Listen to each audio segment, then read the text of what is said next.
ఈ విశ్వం అసంఖ్యాక యుద్ధాలకు సాక్ష్యం. కానీ ఈ ఒక్క మహా సంగ్రామం మాత్రం సృష్టి మరియు సంహారం మధ్యన స్వయంగా జరిగిన ఆ పోరాటం అన్నింటికంటే భిన్నమైనది. ఎందుకంటే సృష్టి స్వయంగా తనను తాను రక్షించుకోవలసిన అవసరం ఏర్పడింది. సమస్త దేవతలు శక్తి సమ్మిళితమై ఒకే ఒక్క మహాయజ్ఞాన్ని తలబెట్టారు. ఆ యజ్ఞం నుండే కోటి సూర్య ప్రభలతో శ్రీ లలిత త్రిపురా సుందరీ దేవి ఉద్భవించింది.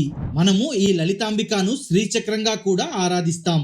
లలిత త్రిపురా సుందరీ దేవి తన శరీరం, ఆయుధాలు, స్వరూపం నుండే తన దివ్య సేనను సృష్టించింది.